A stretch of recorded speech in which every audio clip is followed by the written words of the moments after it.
essa experiência. Abra do Salmo 32. Como eu já vi gente passar por isso. Como eu tenho muitos anos de experiência de ministério pastoral, dificilmente alguém me engana.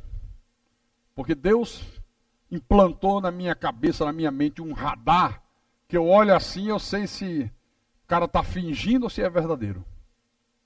Eu consigo ver. Quem convive mais junto comigo aqui sabe. Às vezes eu digo, olha só, fulano está mal, muito mal. Mas outras pessoas que olham não conseguem enxergar isso. Mas Deus me deu essa capacidade de enxergar. Eu estou vendo que o cara está mal. Ele está se esforçando para mostrar que está bem. Mas por dentro ele está morrendo lentamente. Olha o que aconteceu com Davi. Salmo 32, versículo 3 em diante. Ele diz: enquanto calei os meus pecados, envelheceram os meus ossos, pelos meus constantes gemidos todo dia. Porque a tua mão pesava dia e noite sobre mim, e o meu vigor se tornou em sequidão de estio.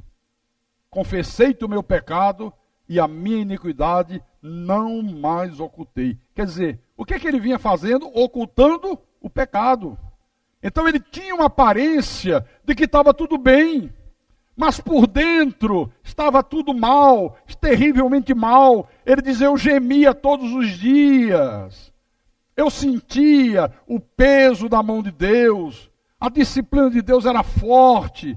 Ele disse, as minhas forças se tornaram em sequidão de estio, como uma seca, onde toda a vegetação perde o vigor.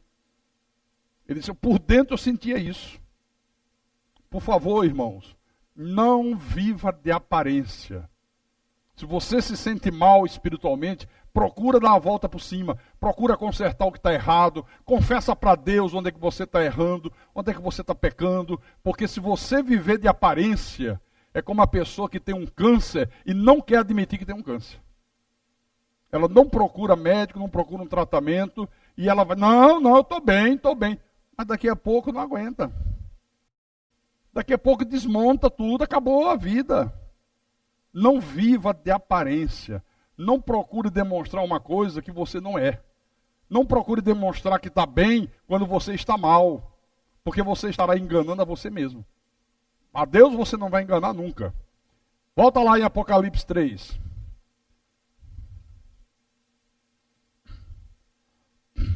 É o tal do auto-engano, né? Nada pior do que o auto-engano. A pessoa sente que está mal, mas ela não dá o braço a torcer. Não, estou bem, estou tranquilo. Rapaz, você não está com problema. Não, mas o teu comportamento não condiz com esse bem espiritual. Não, mas eu estou, pode ficar tranquilo que eu estou bem. Aí chega lá na frente, diz algo, você não disse que estava bem? Quantos eu já vi assim? Quantas quedas brutais eu já assisti de gente que não dava o braço a torcer. Não, estou bem, eu estou bem. Vivendo de aparência até que, pimba, caiu. Apocalipse capítulo 3, versículo 2. O Senhor Jesus continua e diz, sê vigilante e consolida o resto que estava para morrer, porque não tenho achado íntegras as tuas obras na presença do meu Deus. Quer dizer, um povo que não foi vigilante, uma igreja que não teve um pastor vigilante. E aí, o povo começou a viver uma vida espiritual de aparência. Por isso eu sou tão vigilante aqui na igreja. Por isso eu tenho tanto cuidado, eu olho, eu observo, eu exorto, Deus me inquieta, eu falo. Às vezes as pessoas não gostam, às vezes as pessoas se sentem ofendidas, mas eu não, ai de mim se não fizer isso. Então aqui, ó, aparentemente estavam bem, mas na realidade o que é que Deus está dizendo? Interiormente vocês estão mortos. Mortos. E o interessante é que nem o pastor percebeu que eles estavam mortos. Nem o pastor percebeu. Por isso, irmãos, que Paulo tinha um zelo tremendo pela igreja. Paulo dizia, eu zelo por vós com zelo de Deus. Por que ele tinha esse zelo? Para não acontecer isso aqui. Para não acontecer isso aqui. Veja o que ele diz a Timóteo, na segunda epístola a Timóteo. Capítulo 3,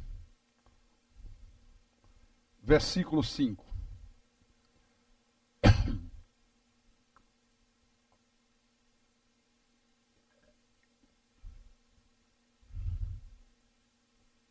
Apocalipse, capítulo 3.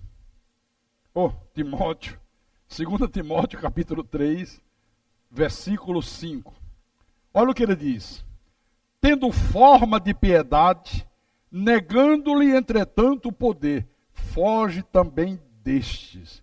Que coisa triste, né? Tendo forma de estar convertido, tendo forma de estar cortado pela graça, mas não apresentando nenhum fruto do novo nascimento. Não apresentando nenhuma aparência de que está verdadeiramente cortado pela graça. Foge também deste. Está vendo?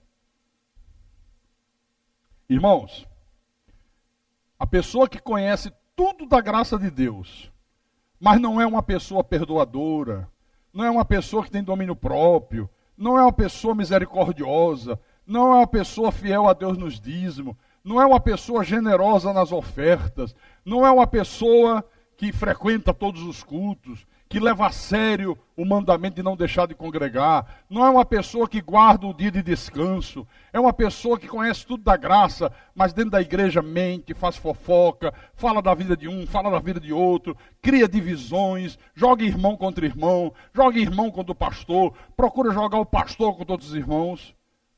Deus está dizendo, foge também destes. Foge! Foge! Conhece tudo, tem aparência de que vive, mas está morto. Terrível isso aqui, não é? Terrível. Aqui, olha, no versículo...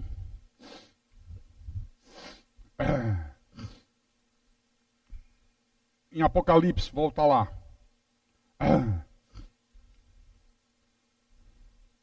Apocalipse capítulo 3...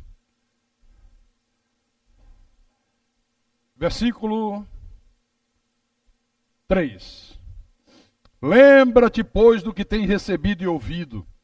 Guarda-o e arrepende-te.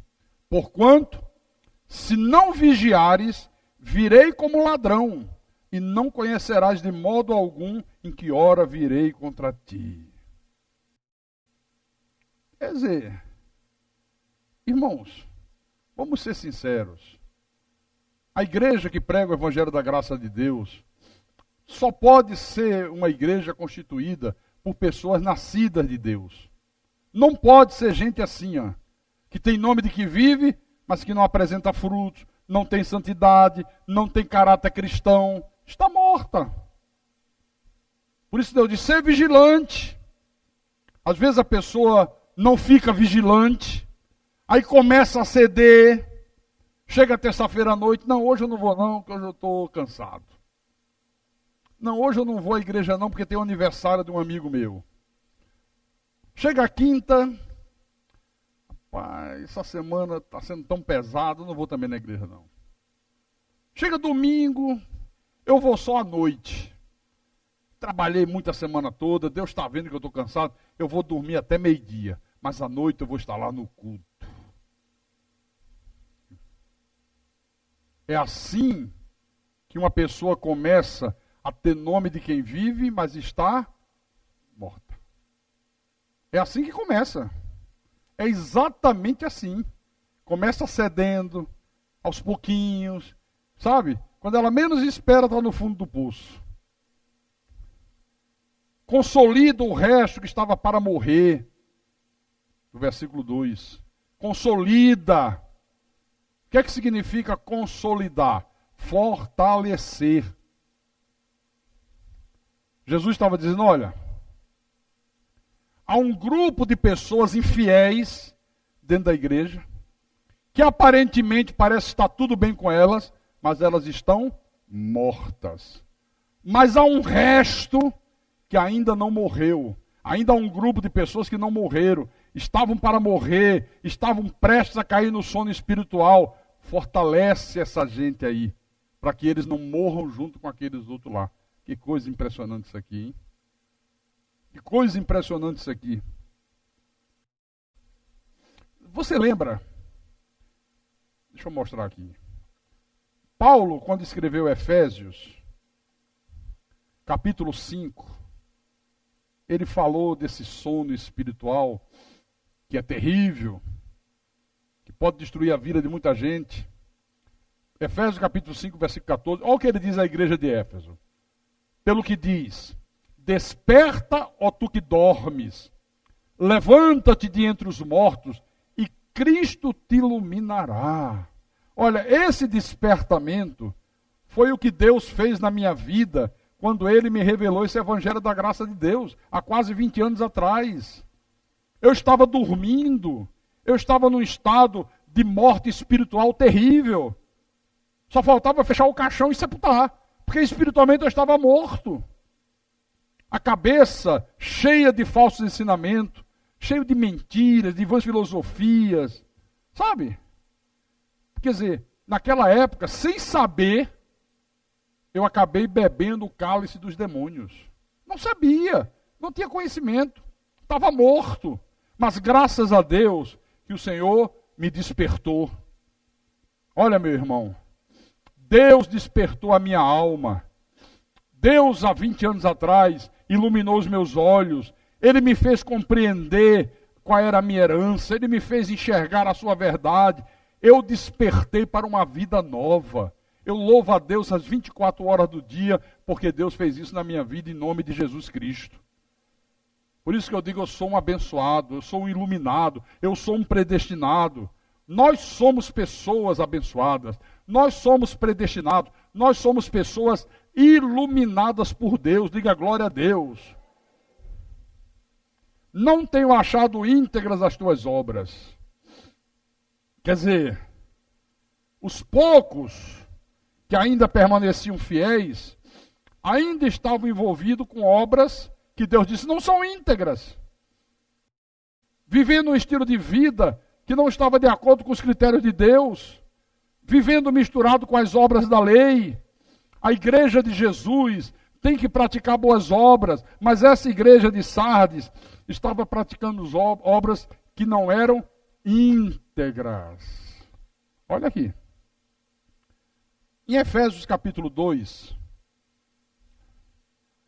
versículo 10, olha o que diz. Pois somos feitura dele, criados em Cristo Jesus, para boas obras, as quais Deus de antemão preparou para que andássemos nelas. Nós fomos criados em Cristo Jesus para quê? Para boas obras. Você acha que uma pessoa que faz fofoca está praticando boas obras ou mais obras? Hã? Uma pessoa que mente, boas obras ou mais obras? Uma pessoa que no dia que a igreja congrega, ao invés de estar na igreja, está em casa, está na rua, está passeando, está onde quer que esteja, está praticando boas obras ou está praticando mais obras? A igreja não foi criada para isso. Nós fomos feitos, feitura dele, criados em Cristo Jesus, para as boas obras. Boas obras. Manifestar ao mundo o caráter de Deus. É o que a igreja menos tem feito hoje. Por isso que o mundo, a sociedade lá fora, escarnece da igreja, zomba da igreja, faz chacota da igreja, porque o que eles têm visto não é a igreja. Por isso você tem que ter cuidado, eu tenho que ter cuidado, porque nós somos a igreja. Os teus vizinhos podem ser incrédulos, mas não são cegos. Eles têm olhos que veem as tuas atitudes, tua maneira de falar, tua maneira de agir. Os teus colegas de trabalho pode ser tudo macumbeiro, mas enxergam. Enxergam e muito bem. Enxergam muito bem. Amém? Aqui no capítulo 3, versículo 1 de Apocalipse. Lembra-te dos que tem recebido e ouvido, guarda-o e arrepende-te. Sabe o que é que Deus está dizendo para você nessa noite? Lembra-te de como tem recebido a mensagem da graça, como você tem recebido esse evangelho. guarda-o e arrepende-te. Quer dizer, passa a viver uma vida de boas obras. Passa a viver uma vida por fé na palavra. É isso que Deus está falando aqui. Lembrar do Evangelho, crer na predestinação, crer na eleição, crer na soberania de Deus, crer na segurança eterna da salvação. Não querer nem de longe flertar com o falso evangelho. Arrepende-te se você um dia fez isso. Fazem 20 anos, irmãos, que eu me arrependi das obras que não eram íntegras aos olhos de Deus. Fazem 20 anos. Olha, e quanto mais eu ia entendendo a palavra da graça, mais eu ia enxergando os meus erros. E mais eu ia me consertando. E eu não tinha um pastor para estar me orientando, não. Era eu mesmo. Eu dizia, poxa, pera lá. Isso aqui que Deus está falando não está batendo com o que eu sou.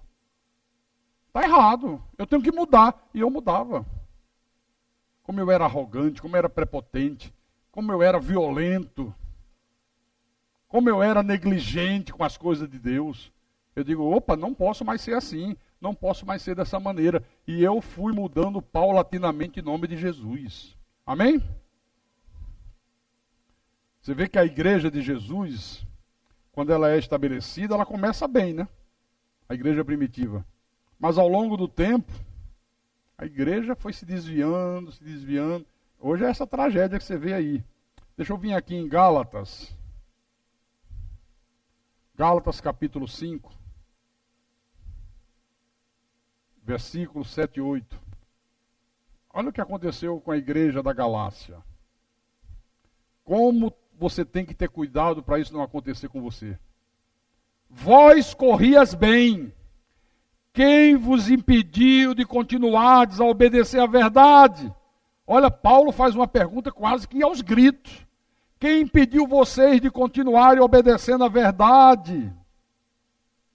Esta persuasão não vem daquele que vos chama. Quer dizer, a igreja corria bem, a igreja vivia por fé, a igreja obedecia à verdade. Mas o que aconteceu naquele tempo? De repente, lobos vorazes se introduziram no meio do povo de Deus, começaram a persuadir o povo a não dar ouvidos à verdade. Não, não é bem assim como Paulo está dizendo. Paulo é muito radical. Quantos falam isso de mim? Não, o pastor Carlos é muito radical, o pastor Carlos é muito rígido. Mas eu não escrevi Bíblia nenhuma. Eu apenas tenho uma coragem de falar aquilo que está escrito. Eu não sou um pastor calça frouxa. Eu não sou um pastor Zé Mané, que fica com medo de falar a verdade, que quer fazer média com todo mundo. Eu não sou um fazedor de média, eu sou um proclamador da verdade. Amém?